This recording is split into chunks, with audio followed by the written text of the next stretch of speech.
Hello, welcome to the Let's Talk Kids Health live show, episode 75. I'm Dr. Nerissa Bauer, your host. I'm a behavioral pediatrician and CEO of Let's Talk Kids Health.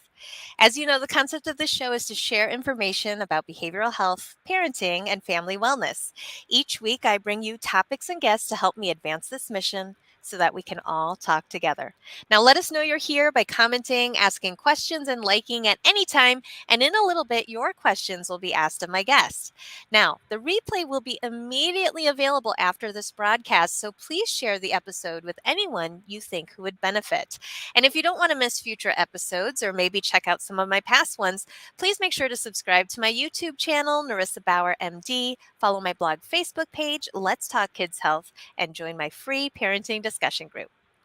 Today's topic is all about teens with ADHD with special guest Kelly Biltz.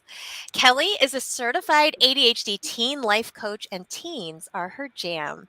She partners with high schoolers who need someone in their corner and parents who want someone their teen will listen to. So you've got to meet her. She is amazing. I have had the phenomenal pleasure of getting to know her, and she is really, really wonderful and really special. So thank you so much, Kelly, for joining us today. Thank you for having me, and I feel the exact same about you. I mean, it was just one of those encounters that I was like, Yes. it just, yeah. You're one of my people, and I'm so proud to call you a friend. So thank you so much. The feelings are mutual, and I'm thrilled to be in your space and in your community. And I know when we first met, I'm like, I just need to be her friend. We just started the conversation. It was just so easy, and I love everything that you're doing. So thank you for having me. Hello, everyone. Yes. And you know, what you just said there is so wonderful. So as you guys are hopping on, watching, I hope that all of you will feel the same way, that you're just talking to a friend, listening.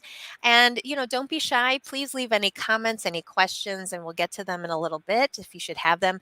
But if for some reason if you're watching this on replay mode, make sure if you do leave comments, use hashtag replay so that me and my team will be looking for those on both the YouTube channel as well as Facebook. And we'll make sure that if we see any questions that were not answered live, that we'll make sure to get to those. So we've got your back.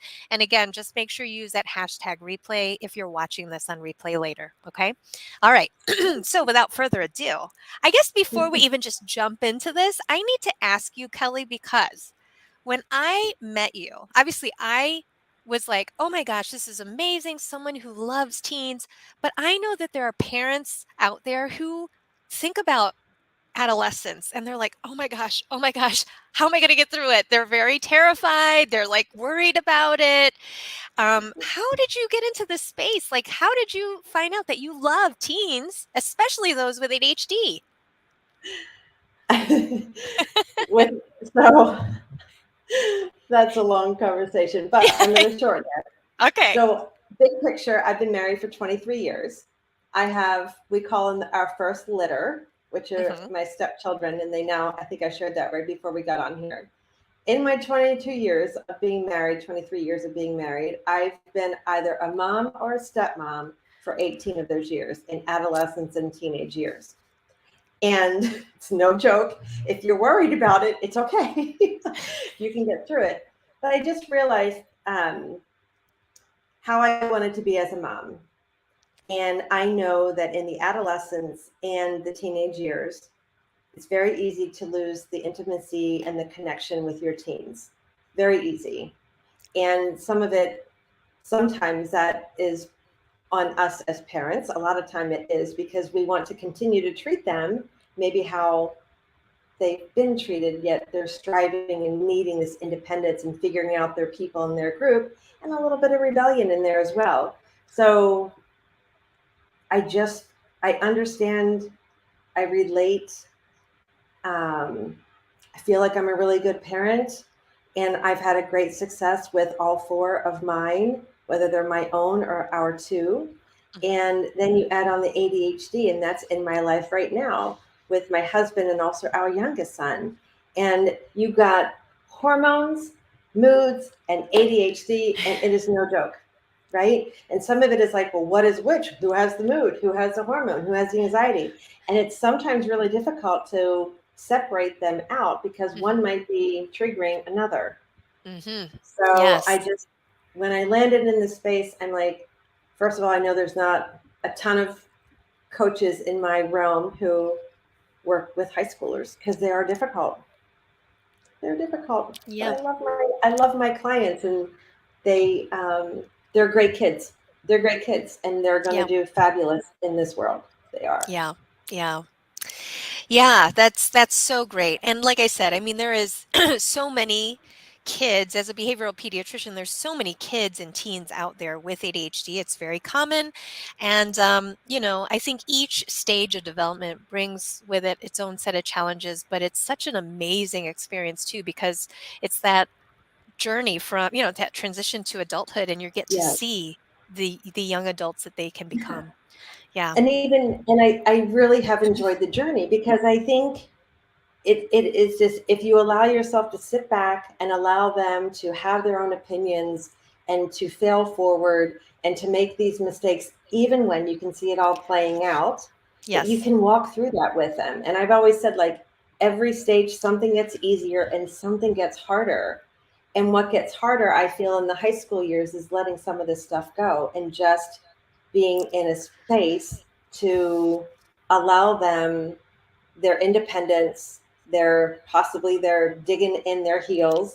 But when we give them that space, they will, and we don't try and have our hands in every nitty gritty detail, Hmm. they come back to us and they'll share that kind of stuff. And I've always said to my husband, we've always said, we want our kids to come to us first, to be the first line of defense for anything. We will tell it like it is. If you come and ask us a question, we are open for it. And we're going to tell you the good, the bad, the ugly, and the beautiful parts of everything.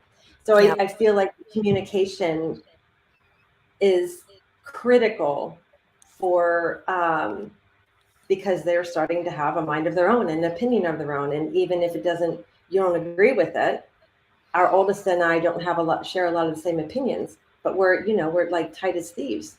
And I Mm, think it's honoring who they are and not trying to change them in the process. yeah. That's where you can lose them. I hate to say it, but that's pretty much the truth. Yeah. Well, so given the years of experience, not just personal experience, but your work working with clients in this age range, I'd Right. like to ask you, from your opinion, like, what are the three challenges with teens who have ADHD specifically? So there's three challenges. Would be understanding how long things take. That's the first one. A lot of times my clients and my son can see what they have to do and feel either super, super overwhelmed because it thinks they believe it takes more time, or they underestimate it, which leads to procrastination, thinking, oh, it's going to take me a little bit of time, and in all reality, it takes longer. And in the ADHD, how the brains are wired, time is a really, really tough one, right? And in their sweet little minds and how they're neurologically built, the time is now and not now. So one of the things that I always ask my teenagers is, how long do you think that's going to take you? Because when Mhm. you understand and have an idea of how long something takes, then we get to the next challenge of motivation. Most of my teens lack the motivation to start.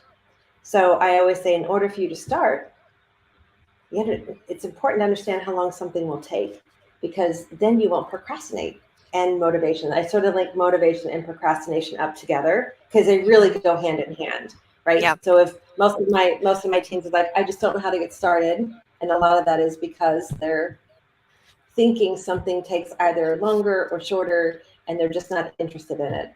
So that's sort of the three things. So I would say understanding how long things take, helping themselves get started, and dealing with the complications of motivation and procrastinating. I link those two together. Mhm. Mhm.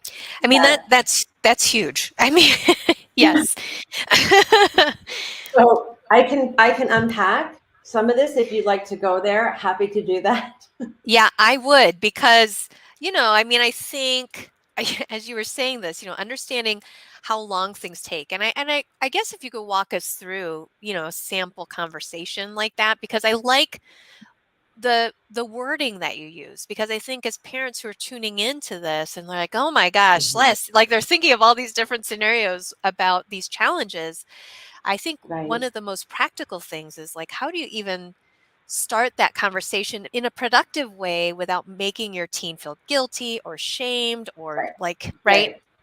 Exactly. And that's what, exactly. So this applies to schoolwork and or chores, right? Mm. So for this context, shall I go from an academic perspective, or you want me to talk about chores at home? Oh, What do you think? well, Because it can, since I know. Well, let's start with let's do academics, I guess, even though it is okay, summer. right. I know. So I'm like, hold on, let me think about all my stuff that was going on last Yeah. month when we're trying to finish up. Okay, so prime example is I work with high schoolers. I work with a lot of juniors and seniors, also have freshmen and sophomore, but junior and senior year is really, really critical. So in my world of junior and seniors, I hear, oh, I've got to do a DBQ, a document-based questions. Oh, I have an A-push essay. A-push is AP US history. It's like the little name, okay, A-push. I've got chemistry projects. Some of my kids are doing forensics, right? And there's all kinds of projects in forensics. So, which is a really hard class, by the way, even when you're thrilled about the forensics and all that stuff. There's a ton of work in forensics for future self. So how I would coach into that and have that discussion is, what do you have going on this week or tonight? Let's focus on tonight, because I normally meet with my kids on Monday. What's your plan? What's on your agenda? And let's say I have to do DBQ. I've already done the reading. Okay, so what is left? I have to do a DBQ. I'm like, that's too broad. It's too vague, right? In the ADHD mind and world and brain, there's a lot of vagueness. And this is a key. If you guys can get your kids to be really, really super specific, you're going to help them take that step to get started. So in their mind, oh, I have to do my DBQ. I have to do an A-push paper. Okay, well, we can take that any different way. So let's get more specific. And I would say, how can you break that down to get more specific? What does doing a DBQ look like for you? I understand. I heard you say you've already read it. What comes next, right? And then they'll say, I have to answer 2 questions for each paragraph or something. Okay, so 2 questions for paragraphs that you've already read. If you had to put a time element on that, how long do you think it would be? 15 minutes. Okay. For one or for both? No, 15 minutes for one. I'm like, okay, so what are we talking? 30 minutes to do 2 questions. Yes, 30 minutes for doing 2 questions. Okay, this is sort of how it goes. So when in your night, will you plan on that 30 minutes, and do you feel like you're going to be able to do that straight through for 30 minutes? Well, once I get started, I'll be able to do it. So 30 minutes. So it's 6 o'clock now. When do you want to do that? Right? And then, well, I'm gonna have dinner when I get off the phone with you, or off our call. And then I'm going to start working on it. Perfect. So now you're full. You have something to fidget with. You feel good, and you get started. 30 minutes. I said that's an episode of Schitt's Creek. Excuse me. Like the best show ever, right? That's one episode we're talking about, 26 minutes long. Right. Not that I know, because I've watched it 3 times, like the whole thing 3 times. But anyway, I love that show. But it's an episode of Schitt's Creek, right? Yeah. So helping them understand, 30 minutes is really not that long. Right. I had a girl. Another example is I had a junior this past month, and she was almost failing, she was failing English, on the verge of having to take summer school, and she had 8 questions left. 8, like, really, in her class. I guess when they first start in the morning, like, she has these questions. I'm like, okay, you have 8 questions. How long will that take? That only takes 15 minutes. She's like, I can do that, no problem. And I was like, 15 minutes versus failing versus taking summer school. Is that 15 minutes worth it for you? 15 minutes. But She wasn't thinking, because she was thinking, I have 8 questions. But she wasn't thinking what the context of it is, because I always say, well, what specifically are they asking for? Mm-hmm. So how long does it take? How long do you think it will take you to go upstairs and fold your laundry and put your laundry away? Right? How long does it actually take to unload the dishwasher? Oh, it takes forever. Oh, you know, I'm like, well, what is forever? An hour? Do you honestly think it'll take you an hour? Those kind of things. So you want to always be in a spot where you're helping them think through what they know of the assignment, what they've already done, and what needs to get done, and try and do their best to put a time element. Because once they know it's like 15 minutes or 5 minutes or 10 minutes or one sentence, you can write one sentence. Yes. Right? Yes. So get really, really specific and break it down to numbers. Like, break it down in numbers. Mm-hmm. I have to read for chemistry. Oh, I just have to read page 477. Okay, one page, not 10, one page. Makes a huge difference. It certainly does.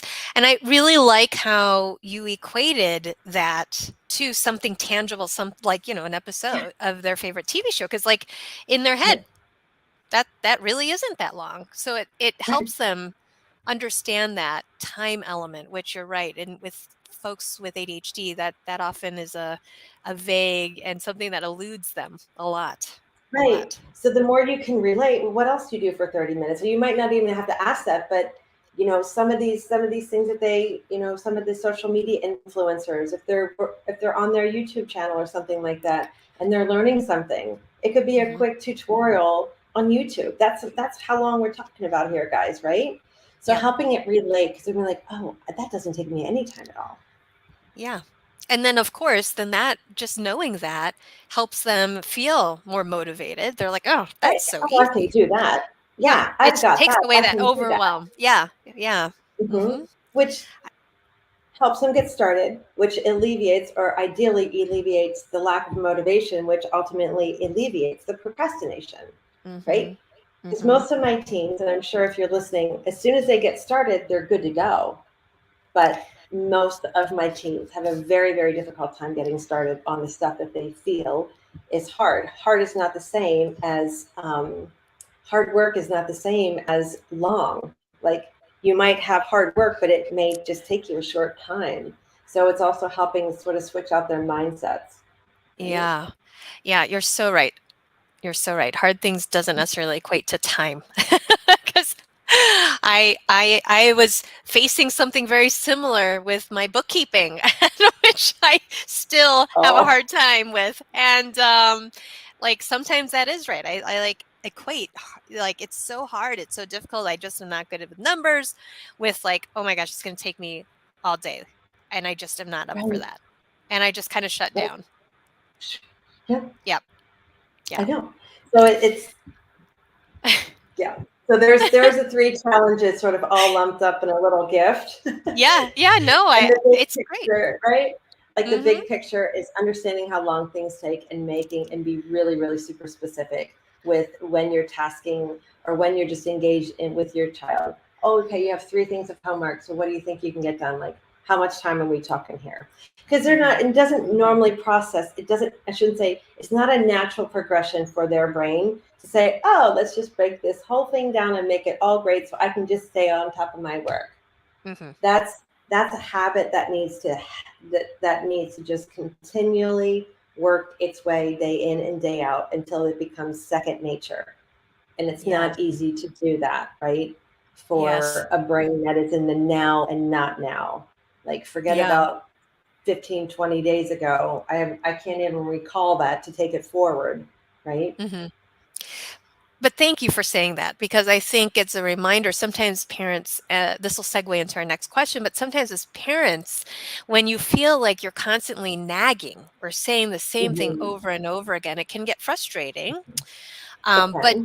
But again, I think part of it is just building that muscle memory, and you can't just do it once, you can't do it twice, you can't do it even 10 times for it to become muscle memory. Right. And I think that's one of the things that probably parents maybe aren't realizing when we're talking. I mean, this is a neurological disorder. And what that means is that working memory needs to be activated all the time to help your future self. So stay with me. the working memory in our brain pulls from the past Kelly or the past Nerissa to help the future Nerissa, the future Kelly in the present moment. Like, Yep. what did I learn and how can I move forward for the next time that happens? That's Yes. something that doesn't necessarily happen. So trying to go back, I mean, one of my girls was like, I'm like, do you remember what you said to me 3 weeks ago and how are you going to get through that? No, and I shared with her, I said, this is what you said. Oh my gosh, that's right. I forgot all about it. I know. I said, so we need to really, because that helps you get started. And she's like, oh my gosh, that's right. I can do that. And I forget what it is right now, but it was like this big epiphany. I said, we just talked about that 3 weeks ago. Right? Yeah. So helping them strengthen that. And one of the things you can say if you're feeling like you're nagging in that spot is, what type of support do you need? I trust that you're going to figure this out and you're going to manage your grades, right? Right. So I'm here for you. If you want to walk through something or just give me an idea or just verbally process, that's the other thing that works really, really well is verbally process, like letting them say it out loud, because then they come to their own epiphanies of like, oh, that's right. But no, I didn't write that down right. Now that I'm looking at verbally processing, oh, it's a big, big win if you can get your child and your teenager to do that. To just talk out loud, to kind of think it through, but sharing their thoughts out loud. Yeah, like what do you got going on for that A-Push project? You know, what have you already read about? Yeah. Again, because they're not thinking about it, but they realize, oh, I did read 2 or 3 paragraphs and I loved it and I can tell you everything about it, right? Okay, Yep. so if you can do that, you know, what's going to happen when you sit down and write, right? So it's helping just reiterate verbally, going back into their beautiful little memory bank and remembering what they've already done and or processed. Yeah, I'm pulling that out from their working memory, keeping it at the forefront for them in the here, present time when they're, helping them retrieve that. Yeah. Yep. Yes, exactly. Yes. Well, so I'm going to ask this on behalf of parents because, we just said it can be really frustrating. And of course, we all want our teens to succeed. But, when we add the additional layer of ADHD executive functioning challenges, again, what can we do, as parents or for teens too, to help show them that, self-care is important during these teen years? Either for parents or for teens, because again, it can be really easy for either party to get really overwhelmed. Right. And we all have self-care. I also have, part of my program is I meet with the parents monthly for their group. And I think when we take care of ourselves, when we're not 24/7 with our kids and we need to back away, right? And what does that, it looks differently for each of us. Children model behavior that they see, right? So I don't know in my generation if that comes naturally. I think we really have to work on self-care. I feel like this generation is a lot more open to it, thankfully, because nothing good is going to happen when you're at a place like you're backed in the corner, your anxiety is going crazy, you're self-sabotaging, you're talking extremely negative about yourself in your own head, and you feel like everyone's coming at you, right? And if we don't take care of our mental wellness, and I'm a big advocate on this, you can just say goodbye to grades. You can say goodbye to the whole, because it's not going to help if mentally you're in a poor state of mind. A lot of times anxiety is the result, can contribute. ADHD can, because of the challenges, of ADHD, it can contribute to anxiety, to perfectionism. And these things are really, really difficult to work around, to help a teenager move through. And self-care looks different for everyone. And one of the things I always do, especially with my girls, because they can present a little bit differently, is I feel like I always touch base. How are you feeling about yourself? Where are you on your happy meter, right? How are you speaking nicely to yourself? Where's your anxiety? Are you on a 1 or 10? I always say on a scale of 1 to 10, right? Because it just gives me an idea. I say it in my house. I'm like, where are we? My kids are saying, I'm a 7, I'm a 2. No. But it helps just say, okay, he's a 7, he's pretty good too. We got to work on, right? Yeah, Grade right. yourself. And so I'm always taking a pulse, because self-care first of all, after what we've just come through with the pandemic and the challenges of ADHD and easy to get behind in some things that we really have to take care of. We're more than our grades. We're more than how we parent, right? These kids are just sometimes associating themselves with only their academic success. Yeah. And that's okay. That's not okay. Not that they're not doing well, but there's no balance. I mean, you don't have any balance and you're all work, and some of that work is a negative connotation. It's not, it's just sort of a recipe for disaster. Mm-hmm. Yeah. So your take home for that is to make sure to check in with your teen, have them rate how they're feeling, and, to take care of themselves too, but also model that for your teen, correct? Yeah, and I think also having a lot of grace with your kids, right? Yes. Some of these kids, because they may be slower processing, all they do is work on their schoolwork. Yeah. And there has to be, there has got to be more than that, right? So helping them recognize, because a typical conversation with one of my girls who is behind a lot in her assignments and is a perfectionist is, how are you going to reward yourself when you get your civics paper turned in? And she just looks at me like with a blank face. I'm just going to go to the next assignment. That breaks Yeah. my heart. She doesn't have Yes. any idea. I'm like, would you do something for me? Would you just please go get a manicure? Or would you go get a pedicure? Would you treat yourself to Starbucks?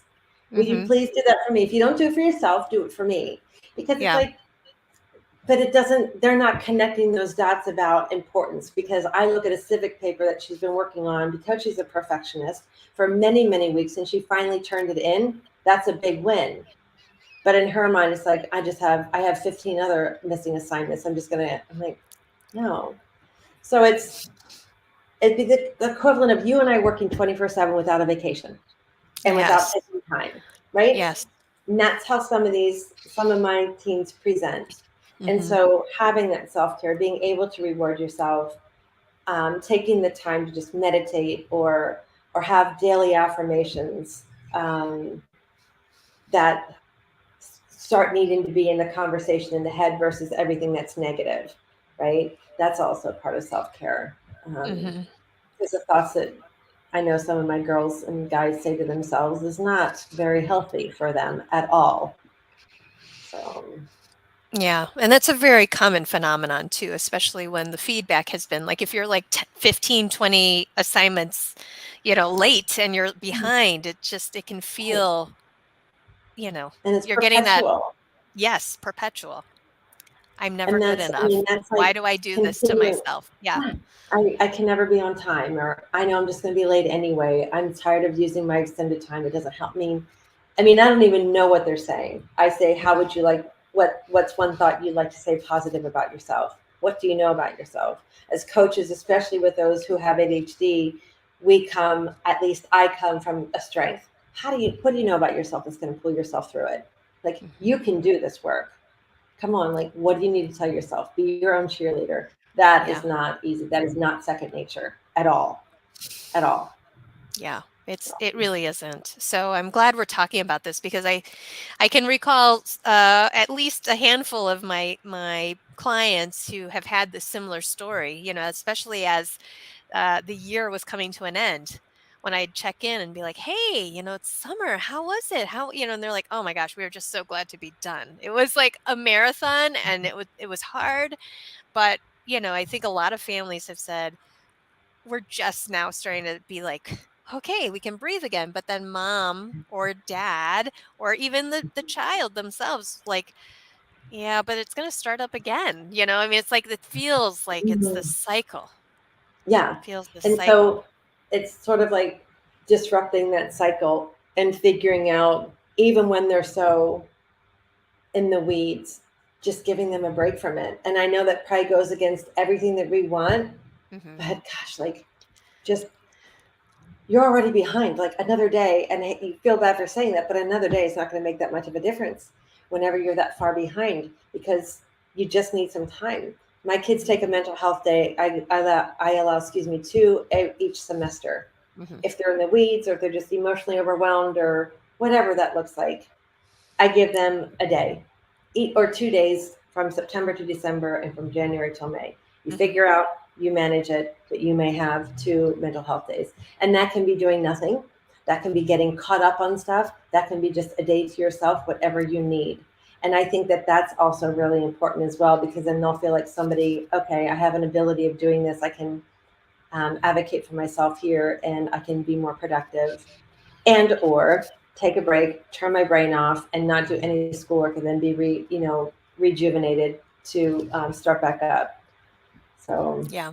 and that, sometimes that's not popular either, but hey, it's worth it in our home, and that's what we do.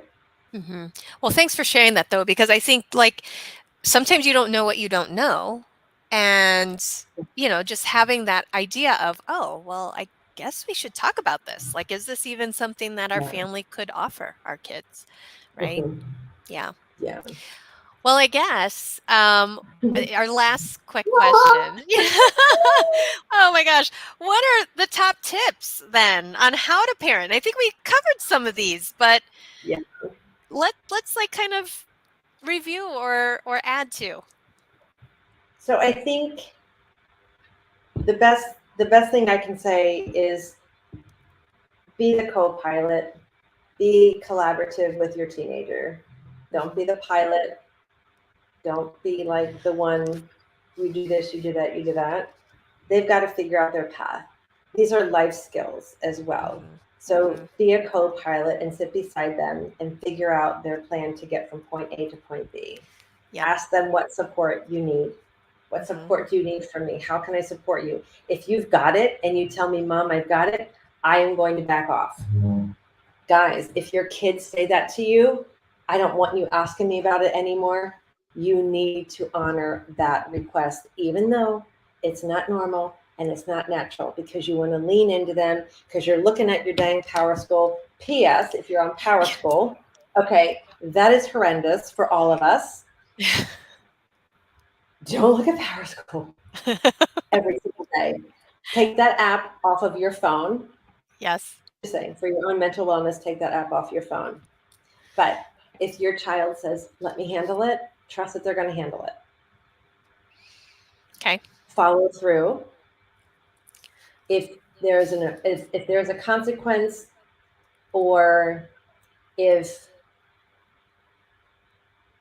how do I want to say this? If there's a consequence and you say something, you better do it and you better follow through on it. You lose credibility if you get weak, because they know that and they need you to be your word. Okay. A lot of times parents have a very difficult time if that means taking something away, or if it means following through or making an appointment, or whatever that looks like, whatever follow through looks like in your home, in your relationship with your teens, be your word. They won't forget it.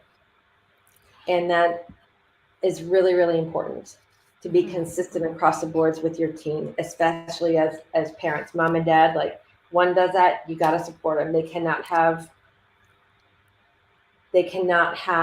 differing parenting opinions here. You got to be equally yoked with that, because then they're going to go to the dad and the dad's going to say blah, blah, blah. Be consistent.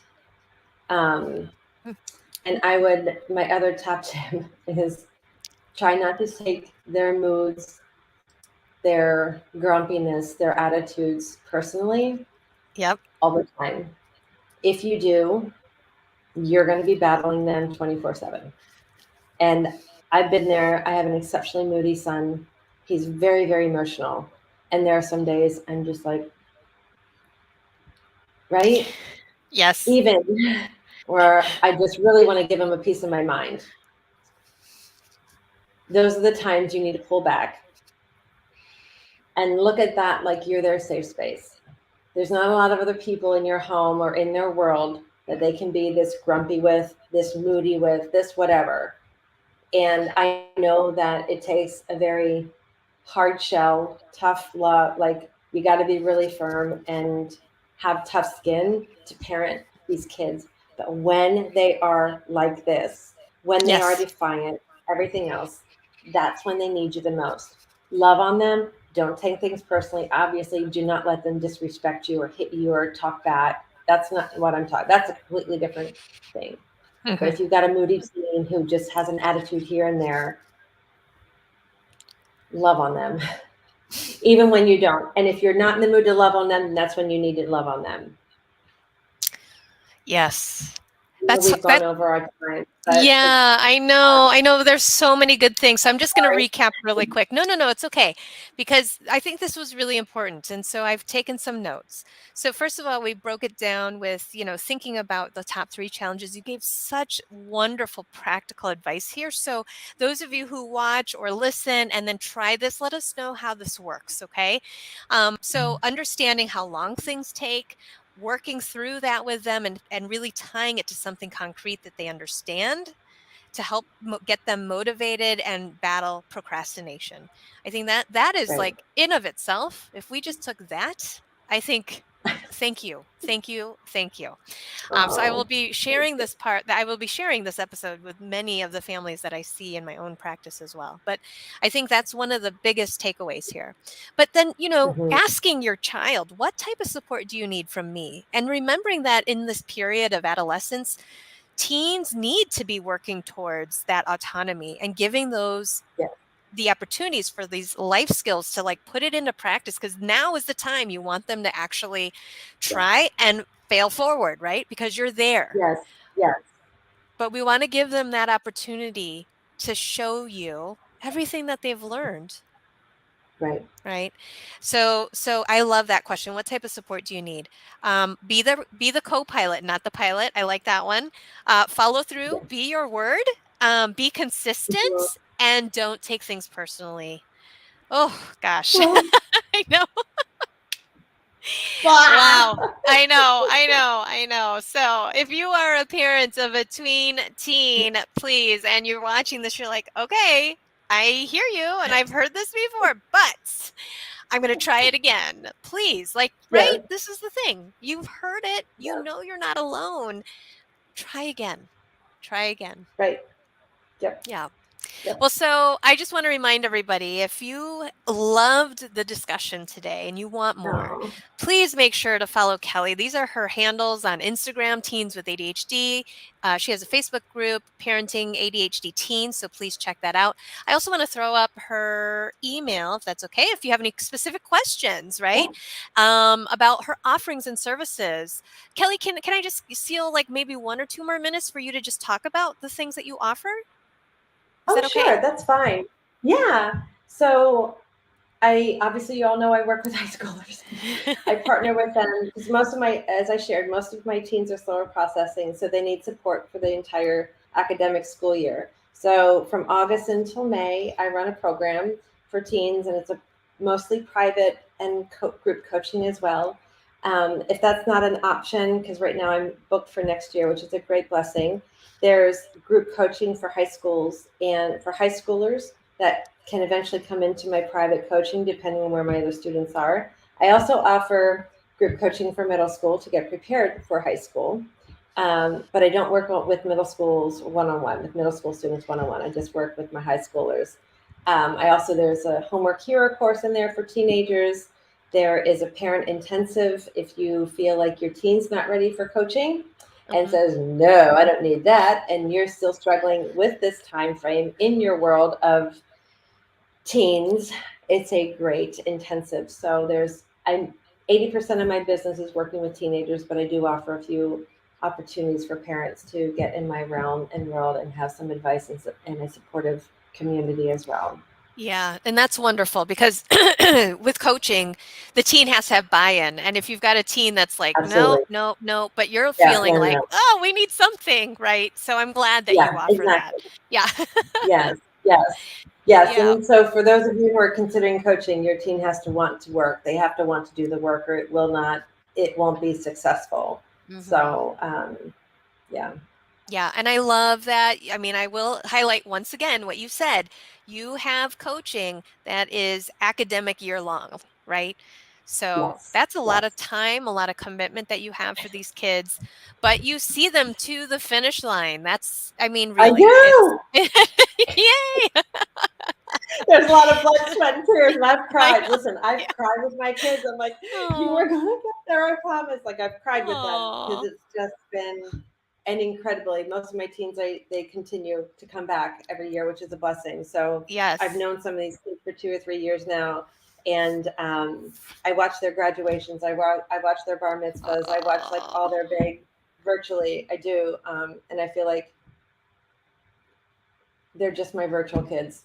yeah. And I I mean, and just when you spend that much time with them and also their parents, they're my virtual family. yeah. I mean, it is a I, testament to the work and the relationship you build with these teens mm, for them to be yeah, repeat customers and the fact that you're already sold out for next year. So, I know. yeah. Like everyone that's coming back except for my seniors that have and 2 others that are moving on because they've they've been with me for a couple of years. So yeah, Yeah. I've got a great retention rate, which is great for me and sad for others. But there's other ways Yes. of working. I have a whole system that you can still be in my world and get a ton of support. Yeah. Well, I'm glad that we kind of, shared that what that is, because I know a lot of people who are going to Yes, thank watch this, they're you. like, "What? It's already sold out for next year." So, I just want to give them the opportunity to learn more about that. So, thank you for sharing that. Absolutely. Yeah, and Absolutely. Thank you so much for having me here and allowing me to share. Y'all are not alone. It is a no, it is just hang in there. They're going to be gone in a minute, in a hot minute. My world is, as Dr. Bauer and I were talking before we got on. So just hang in there and really enjoy this time. They're going to figure it out. So but trust that you have raised them to be able to figure things out. yeah. Yeah, they will figure it out. They will figure it They out. will. It's Yeah. hard to see that in the moment, but they're going to figure it out and they're going to be fine. Yeah. Oh, okay. Well, so just to wrap up, I know we're over time, but I will tell you our next week. Don't miss out on this fabulous interview with Lisa Navarra. We're going to be talking about partnering with schools. Now, that one was previously recorded, and I can tell you it was an amazing episode. So again, you don't want to miss this one, and you will still have the opportunity to leave questions and comments because I will be looking for them. Lisa will be looking for them because we want to help you out.